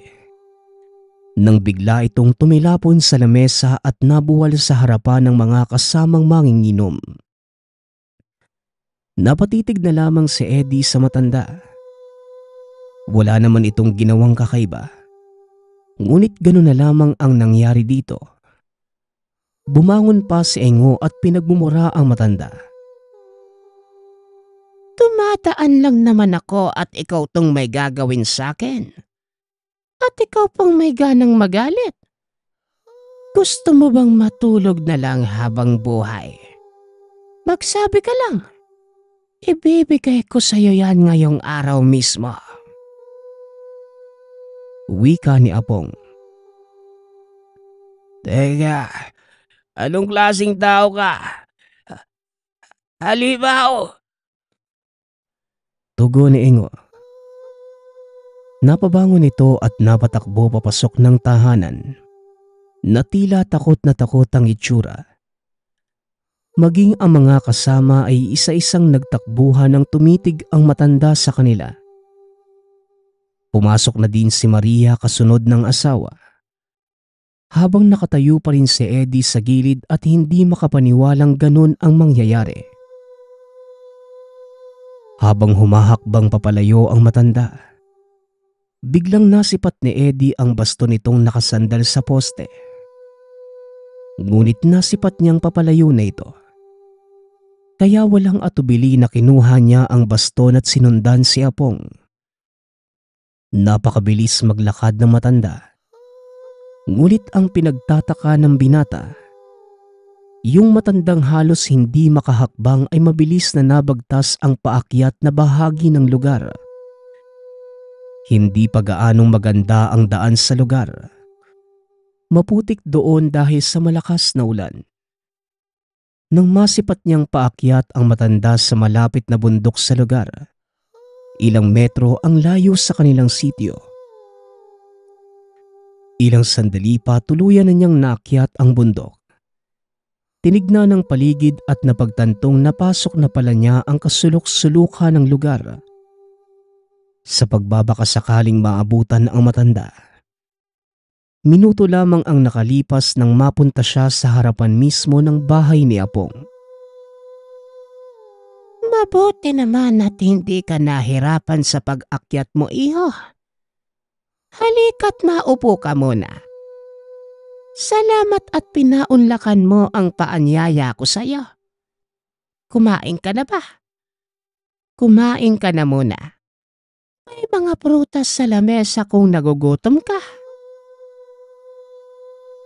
Wika ni Apong. Paanyaya? Wala naman po ko narinig, Lola. Pero sinundan ko po kayo dahil sa baston na ito. Baka kakailanganin niyo po eh. Saka salamat po ah. Maya-maya lang uuwi na din po ako. Tugon ni Eddie.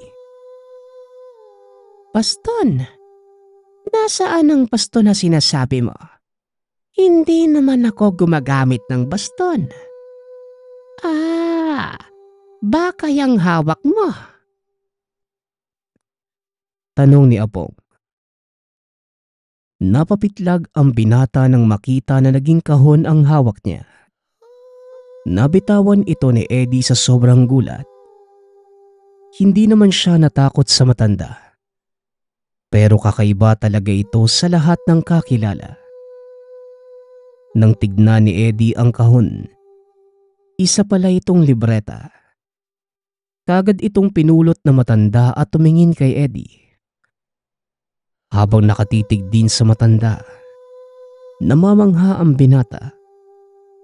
Ilang sandali pa ay hinawakan ng matanda ang kamay ni Eddie. Tila may kung anong enerhiya itong naramdaman na hindi niya maintindihan.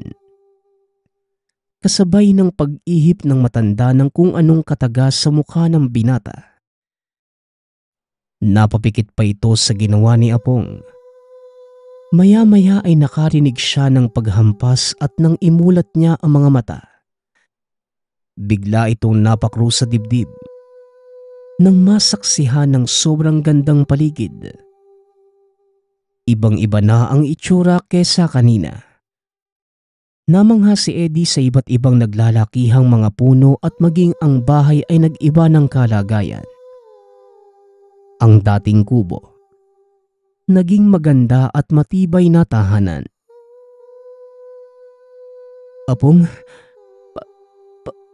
paano po ito nangyari? Tanong ni Eddie. Napatitig siya sa mukha ng matanda. Ngunit ng mga oras na yon, naging isang matipunong lalaki na ito. Oh, para namang nakakita ka ng multo. Marahil nagtataka ka sa paligid mo. Ganito kaganda ang lugar na kinatatayuan mo, Eddie. Bago nilapastangan ng mga tao. Sobrang masagana ang lupa na inaapakan nyo. Pero dumating na ang paghukom. Lahat ng hindi iningatan ay tuluyang magbabago. Kaya ka nandito. Matagal na kitang kilala maging ang buong pamilya nyo. Saksi ako sa malinis na intensyong pinapakita nyo. Lalo na ang nanay mo. Kaya ka nandito. Wika ni Apong sa anyong binata. Habang nakaupo sa magarang upuan, inabutan niya ang binata ng 5 klase ng itim na batong pinagtagpi-tagping pulseras. Saad pa na matanda, ang mga pulseras ay hindi para lamang sa kanya, kundi para sa buong pamilya. Bigay ito ng kalikasan upang tanda na sila ang pamilyang napiling isalba. Ayon pa dito, kailangan itong isuot ng pamilya nang hindi nagsasalita ng kung anumang mga kataga. May basbasyo ng kalikasan kaya wala siyang dapat ikabahala. Halos hindi makapaniwala si Eddie. Pero ang mismong nasa harapan niya ay realidad at alam niyang hindi panaginip o katang-isip lamang. Lalo pat hindi naman siya nakainom o lalong hindi tulog nang mangyari ang mga nasaksihan. Iho, alam ko na maraming bumabagabag dyan sa loob mo. Batid ko din ang nararamdaman mo. Pero maniwala ka at magtiwala ka sa mga katagang inihahayag sa iyo ng kalikasan. Naway matapos ang lahat mananatiling buo ang pamilya mo at buo ang pananalig niyo sa Diyos. Dagdag ni Apong. Hindi ko po kayo naiintindihan. Pero nararamdaman ko po ang bigat ng mga sinasabi ninyo. Maraming salamat po, Apong. Ano man po ang obligasyon na inatang sa akin ng kalikasan, malugod ko po yung tinatanggap. Tugon ni Eddie. Tandaan mo, iho. Dadating ang oras na maglalahad ka sa lugar mo ng paparating na dilubyo o sakuna na gawa ng kalikasan. Pero makakaranas ka na hindi lahat mapapaniwala mo, lalo pat ang mga taong walang paniniwala sa Diyos at makasalanan. Anak, kung sino lang ang magbukas ng pinto para sa kaligtasan, sila lamang ang makakaligtas sa paparating na dilubyo. Isang oras magmula ngayon, uuwi ka at aayusin mo ang nararapat. Ang kalikasan mismo ang gagabay sa iyo kung saan o kailan ang malaking kaganapan ang kailangan mo lang gawin. Maniwala. Muling wika ni Apong. Ilang sandali pa ay biglang bumalik sa dati ang paligid. Ngunit hindi na niya muling nakita pa ang matanda. Ang tanging nasa harapan na lamang ni Eddie ay ang libreta at ang mga pulseras na batong itim na pinabibigay sa pamilya niya. Napatingin si Eddie sa buong paligid. Nang mapagtantong nagbabadya muli ang malakas na ulan. Hindi na niya alintana ang maputik na daan at nagmamadali ng tinahak ang daan pauwi. Napansin din ng binata na padilim na. Halos magkandadulas-dulas ang binata sa pagmamadaling makauwi. Ilang saglit pa ay nakauwi na ito ng tahanan. Hapong-hapo ang binata nang mabuksan ang pinto ng tahanan nila. Anay, nandito na po si Kuya. Naku Kuya, kanina ka pa namin hinahanap eh. Madami na kami napagtanungan pero hindi ka naman makita. Saan ka po ba galing? Tanong ni Malaya. Mahabang paliwanag, Malaya eh. Pero halika. Isuot mo nga to. Wala nang madaming tanong at wala na tayong oras. Inay, mag-impake na po kayo. Lilikas po tayo. Dalhin nyo lang po ang gamit na makakaya nyo. Pakiusap. Wika ni Eddie.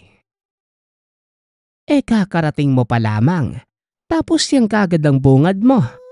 Ano bang nangyayari sa'yo anak? Nag-aadik ka na din siguro.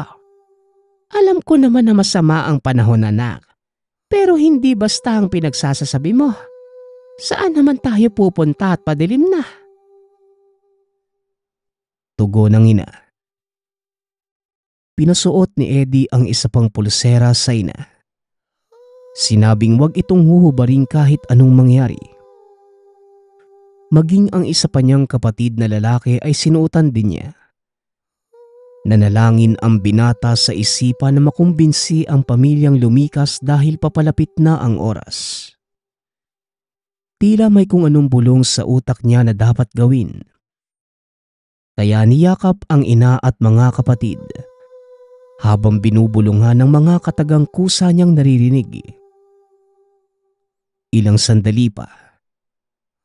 Kumilos ng kusa ang pamilya at nagligpit ng gamit. Minuto lamang ang nakalipas na nakapag-ayos na ang pamilya. Maya-maya pa, hawak kamay silang lumabas ng tahanan at dumiretso sa kapilya. Nasa mataas na bahagi ng lupa ang kapilya. Nay, hawakan mo silang dalawa. Dito na muna kayo. Kakatok po ko sa mga pinto ng bahay. Malapit na ang oras. Wika ni Eddie. O sige, mag-iingat ka anak. Kaawa ang kawa ng Diyos. Eddie, bumalik ka rin kagad ha. Anak, pakiusap. Bumalik ka. Tugon ni Nanay Miding. Para mapadali ang pagtatawag, sinikap niyang mabitbit ang mikropono nang sa ganun. Marami kagad siyang matawagang pansin. Habang naglalakad. Mga kabaryo, kaibigan, makinig kayo sa aking lahat. May padating na dilubyo sa lugar, kaya pakiusap. Lumabas na kayo sa mga bahay niyo at pumunta sa kapilya. Sa mga gustong maligtas, lumabas na kayo, pakiusap. Sigaw ni Eddie. Ngunit imbis na pakinggan, pinagtawanan pa siya ng mga tambay sa lugar dahil maraming nagulat sa pananalita niya. May mga iilan din na dinuraan pa siya sa muka. Sinawalang bahala pa rin ito ni Eddie. Ang mahalaga sa kanya ay makapagbigay siya ng mensahe. Iilan lamang ang sumunod sa kanya. Yung iba ay pinagsarahan pa ang binata ng pintuan sa pag-iisip na nababaliw na ito. Madilim na ang lugar. May mga iilan pa na sumusunod sa kanya. Pero wala na siyang magagawa pa kung sarado na ang kaisipan ng iba. Kaya habang inaalalayan papuntang kapilya ang iilang kabaryo, hindi niya maiwasang maiyak dahil batid niya na hindi magtatagal ay lalamunin na ng putik ang lugar. Sa kabigatan ng pakiramdam, lumuhod ito at nag-alay ng alalahanin sa Panginoon. Nalulungkot po ako na iilan lang ang sumunod sa akin. Pero wala na po ako magagawa pa. Kung sino lang po ang mga narito sa kapilya, magtulungan na lang po tayong isarado ang lugar. Huwag din po kayong mag-alala dahil ililigtas tayo ng Panginoon. Wika ni Eddie. Anak, kung ano man ang mangyari, tandaan niyong mahal na mahal ko kayo mga anak ko. Tugon ni Nanay Meding. Habang hinihintay ang oras, tahimik na nagtipon ang mga taong nasa kapilya at nag-alay ng dasal. Ilang sandali lang ang lumipas ay biglang naghari ang katahimikan sa buong paligid. Ni mga huni ng hayop ay wala silang marinig. Hanggang sa nakaramdam sila ng pagyanig ng lupa. Matapos yon, biglang bumulusok ang napakalakas na agos ng tubig. Ni hindi nila alam kung saan nanggaling ang tunog. Sa pagpapatuloy ng kwento, napakadaming iyak at pagtawag ng tulong. Mga nagsisigawan at mga batang nag-iiyakan. Ang paghukom ng kalikasan ang siyang naglinis ng lugar. Halos buong magdamag na rumagasa ang tubig ulan ngunit hindi pa rin inabot ang kapilya. Hindi lang dahil mataas ang bahaging yun, kundi protektado din ito ng kung anong puwersa galing sa kalikasan. Kinaumagahan. Tahimik na sa labas. Walang tulog sila Eddie dahil sa mga nangyari. Pagkabukas niya ng pinto ng kapilya, bumungad sa kanya ang kahindik-hindik na sinapit ng sitio. Halos natambakan ang mga kabahayan ng putik at ang mga kahoy na inanod ng tubig baha. Nagsidatingan na din ang mga rescue para maisalba ang mga buhay pa. Nagyakapan ng lahat at nagsiluhod. Humagulgol pa ang iba dahil hindi makapaniwalang ganun ang mangyayari sa lugar. Nay, may awa po ang Diyos. Makakapagsimula tayong muli. Ang mas mahalaga po ngayon, buo tayo. Malaya, lilikas na muna tayo. Lilipat tayo ng tahanan malayo dito. Wika ni Eddie. Oo anak, aalis na tayo. Wala na din naman tayong babalikan pa. Natabunan na ang bahay natin.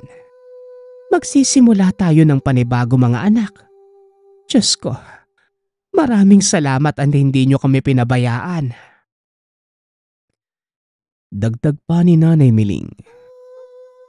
Nanatili pa sila ng ilang oras sa kapilya habang inaayos ang mga daanan palabas ng lugar. Hawak-hawak ni Eddie ang binigay ni Apong. Alam niya na hindi nagtatapos sa lugar nila ang inatang na obligasyon ng kalikasan sa kanya. Ramdam niya sa loob na may gampanin pa itong kakaharapin sa hinaharap. Kaya minabuti niyang ibalot sa itim na tela ang libreta at ang mga itim na batong binigay sa kanila. Lumipas ang ilang buwan at nakalipat na sila ng ibang lugar. Bahagi pa rin ito ng Visayas. Nakapagtapos ng kursong medisina si Eddie sa paglalayong makapagbigay serbisyo ng totoo sa kapwa. Sa tulong din ng kaalamang natutunan niya sa hawak na libreta, nakakagamot din ito ng mga taong hindi kailangan ng doktor. Mas madali ang naging pagtulong dahil sa lawak ng kaalamang biyaya ng kalikasan. Ngayong katandaan na si Eddie, hindi pa rin niya malimot ang minsang karanasan ng hagupit ng kalikasan. Ang huli nating kwento ay mula sa isa nating tagapakinig. Naitago na lang natin sa pangalang Alfonso. Taong 1981. Probinsya ng Maranao. Nang mga panahong ito, kasalukuyang abala sa pagpapatakbo ng negosyo si Alfonso. Kinakailangan niya na masusing pagsuri sa gawa ng mga tauhan dahil sa pagtitinapa ang pinoproseso. Ang tinapa ay ang piling isdang pinapainitan sa araw at niluluto sa usok. Kinakailangan itong maluto ng maayos para humaba ang buhay.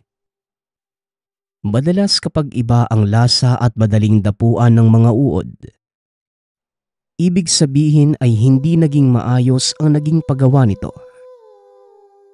Kaya naman bago ibenta, sinusuri muna ni Alfonso para balik-balikan ito ng mga suki. Bukod sa talagang masarap ang gawa nila, may tiwala na ang mga tao sa paninda dahil sa inumpisahan na ito ng ama. 30 taon na ang nakalilipas. At sa katunayan, inaangkat na din ang tinda sa iba pang probinsya. Maging sa Maynila kaya masasabing malaki talaga ang negosyo ng pamilya. Buhay pa naman ang ama ni Alfonso. Ngunit ipinasa na ang negosyo sa anak dahil gusto na lamang magpahinga at pumunta sa iba't ibang lugar. Sa bawat araw na lumilipas, napakasaya ng puso ng binata dahil sa bata pa lamang. Pagnenegosyo na talaga ang gustong gawin. May mga pagkakataon rin na sa paggawaan na ito natutulog dahil nag-iimbentaryo ng mga nailabas ng paninda. Masasabi talagang karapat-dapat si Alfonso dahil simula nang hawakan ang negosyo, hindi naman ito nalugi. Bagkus mas dumoble pa ang kita dahil sa dobleng pagsusumikap ng binata. Isang araw, dahil nagkaroon ng sakit si Alfonso, hindi nito natutukan ang negosyo.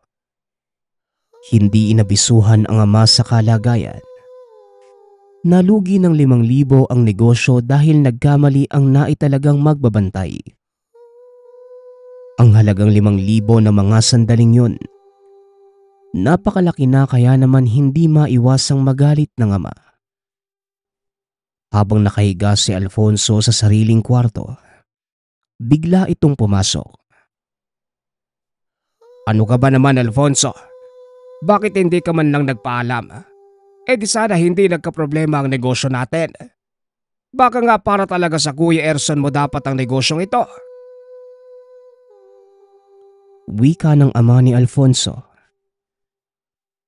Dahil sa narinig, hindi na nakapagsalita pa ang binata. Bumalik muli sa isipan ang matagal nang pilit kinakalimutang pangyayari. 2 lamang silang anak sa kanilang pamilya. Ang namatay na panganay na si Erson at ang bunso namang si Alfonso. Bata pa lamang ang 2. Nababanggit na ng ama na ang panganay ang magiging tagapagmana ng negosyo. Kaya naman talagang sinanay ito sa paghawak ng tinapahan. Ngunit lingid sa kaalaman ng ama na pagnenegosyo din ang gusto ni Alfonso. Dahil sa hangarin, nagkaroon ito ng lihim na sama ng loob sa kapatid. Isang araw, nagyaya si Alfonsong lumabas ng bahay at pumunta ng dagat. Pumayag naman si Erson dahil grabe na din ang pagod sa pagmamando ng mga tauhan. Ginamit ng 2 ang isa sa mga bangkang pag-aari ng kanilang pamilya. Noong nasa gitnang parte na ng karagatan, may kung anong pumasok sa isipan ni Alfonso. Itinulak ang kapatid sa tubig. Alam niyang hindi ito marunong lumangoy. Nagawa pa rin itong humingi ng tulong ngunit hindi na pinansin pa ni Alfonso. Kagad siyang bumalik sa pangpang at binalitang bigla na lamang nagpakamatay ang kapatid. Dali-dali naman itong sinagip ng ama. Ngunit huli na ang lahat. Dahil napuno na ng tubig dagat ang tiyan ng panganay na anak. Hanggang sa nailibing ang kapatid. Nagsawalang kibo lamang si Alfonso. Yun ang buong katotohanan na niisa sa pamilya. Walang nakakaalam.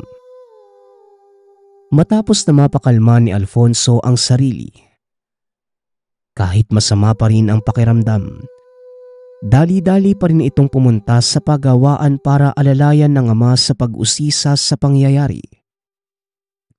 At sa pagtatanong-tanong, nakumpirmang nagkamali sa pagbilang ang pinagkatiwalaang kaya nakulangan sa bayad. Dahil sa pangyayari, kagad na tinanggal ng ama sa serbisyo ang nasabing tauhan. Magmula ng araw na yon, mas lalong naging mabusisi at mahigpit na si Alfonso sa mga tauhan. Nag-iba na ang ugali nito at palaging sinisigawan ang mga manggagawa. Madalas na ring puyat dahil sinusubsob ang sarili sa pagtatrabaho. Isang gabi, dahil sa sobrang pagod ay maagang nagpahinga si Alfonso. Sa gitna ng mahimbing na pagkakatulog, bigla siyang nagising nang maramdaman ng kamay na nakadagan sa bibig. Napakabigat nito at naapektuhan na pati ang paghinga ng binata. Dahil dito biglang namulat at nanlaki ang mga mata. Nang masilayan ang lalaking purong itim ang kulay. Tila binuhusan ng langis ang buong katawan. Dahil napakakintab nito. May mapupulang mga mata at ngumisi ng nakakakilabot. Kahit anong pagsigaw na gawin ni Alfonso, hindi nito magawa dahil sa hindi tinatanggal ng nilalang ang kamay sa bibig. Maya-maya pa, dahan-dahang umalis ang nilalang at lumabas sa nakabukas na bintana. Ilang beses pa itong naranasan ng binata na mga sumunod pang araw. Kaya palagi itong nakakaramdam ng pananakit ng ulo gawa ng halos hindi na makatulog sa sobrang takot. Nang maikwento naman sa ina, kagad naman itong nagpatawag ng albularyo para malaman kung ano ang nangyayari sa binata. Ayon sa albularyo, si Alfonso ay dinadalaw ng isang kamag-anak na naging aswang. Hindi naman makapaniwala ang mga magulang dahil wala naman silang kapamilya na may ganitong uri ng pagkakakilanlan. Ngunit gayon paman, dahil sa pagnanais ng binata na makawala sa nilalang, pinaniwalaan nito ang manggagamot at nagmakaawang tulungan siya.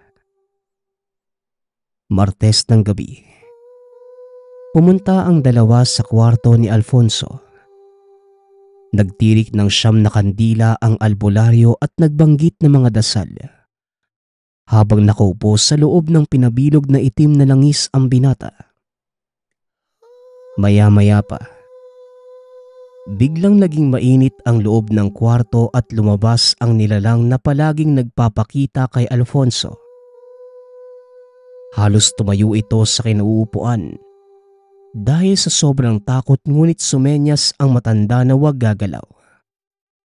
Tumitig ang nilalang kay Alfonso at makailang segundo lamang ay nag-iba ng anyo at naging isang tao. Malakas na kabog ng dibdib na lamang ang narinig ng binata dahil ang nasa harapan niya ay ang namatay na panganay na kapatid. Hinawakan nito ang balikat niya at sa pagkakataong yon, kumalma ang binata. Ngunit wala namang ibang binanggit ang kapatid nito, kundi ang mga pangyayari kung paano siya namatay. Biglang nanlamig ang buong katawan ni Alfonso dahil ramdam niya ang sobrang galit ng kaharap. Matapos na makapagsalita ng kapatid, bumalik na ito sa pagiging nilalang at kagad nang umalis. Natulala na lamang si Alfonso at halos kalahating oras pa ang lumipas bago tuluyang nakatayo. Samantala, patuloy lamang sa pagpapayo ang albularyo. Alam mo iho, tinulungan lang kita dahil sa naaawa ko sa'yo. Pero kahit pag ginawa mo naman ang lahat, hindi mo pa rin makakailang ikaw ang pumatay sa kapatid mo. Kahit papano, maswerte pa rin ang kuya mo dahil binuhay siya ng isang lahi ng mga aswang at dahil doon, madalas niya pa rin kayong nabibisita. Pero alam kong hindi yon ang ginusto niyang buhay. Pero huwag kang mag-alala. Dahil hindi naman sila ang mga uri ng aswang o nilalang na pumapatay ng tao. Ramdam ko na malalim lang ang naging galit niya sa'yo. Kaya nagawa niyang takutin ka gabi-gabi. Pero huwag ka na mag-alala. Dahil hindi na muli pang babalik ang kapatid mo. Dahil naiparating na niya ang mensahe na buhay pa ang napatay mo. Wika ng albularyo. Hindi naman malaman ni Alfonso ang gagawin at papaano nangyari ang lahat. Hindi nagtagal ay umuwi na rin ang albularyo. Nang tanungin naman ito ng mag-asawa patungkol sa nangyari, Hindi na tumugon pa ang manggagamot. Sinabihan na lamang ang mga ito na tanungin ng anak na naroon pa rin sa loob ng kwarto. Dali-dali namang pumasok ang mga magulang at sa puntong yon, naging tila batang nagsusumbong si Alfonso dahil sa halo-halong nararamdaman. Hindi naman makapagsalita ang mag-asawa dahil ito ang unang beses na marinig na ang sariling anak lang din pala ang nakapatay sa kapatid. Sa mismong oras na yon, pinalayas ito ng sariling ama. Hindi man malaman kung saan pupunta, ngunit naglakad na lamang ang binata papalayo. Dahil alam niya sa sarili, kailangan niyang pagbayaran ang mga nagawa. Yun ang naging huling alaala ni Alfonso sa lugar. Dahil sa hindi na ito muli pang nakabalik sa mga magulang, itinuon na lamang ang buong oras sa pagtatrabaho sa Maynila at namuhay ng mag-isa. Kahit papano, nakakatanggap pa rin ito ng mga balita sa probinsya. Tulad ng tuluyan ng ibinahagi ng sariling ama na isa siyang kriminal at pumatay sa sariling kapatid. Gumagawa pa ng istorya tungkol sa mga aswang. Tinanggap na lamang lahat ng iyon ni Alfonso dahil ito ang kabayaran sa lahat ng mga nagawa niya. Magpasa hanggang ngayon, nasa Maynila pa rin si Alfonso. Sariwang-sariwa sa alaala ang mga pangyayari. Hindi man pinaniniwalaan ng mga magulang ang nakitang kapatid sa anyo ng ibang nilalang. Ngunit alam niya sa sariling totoo ang kanyang nakita. Dagdag pa ni Alfonso, baka mahirap na talagang paniwalaan ng tao ang isang nagawang maglihim sa mahabang panahon. Samantala, tuwing nagdarasal ay humihingi pa rin ito ng tawad sa kapatid. Hindi man naging malinaw kung papaano ito naging isang nilalang.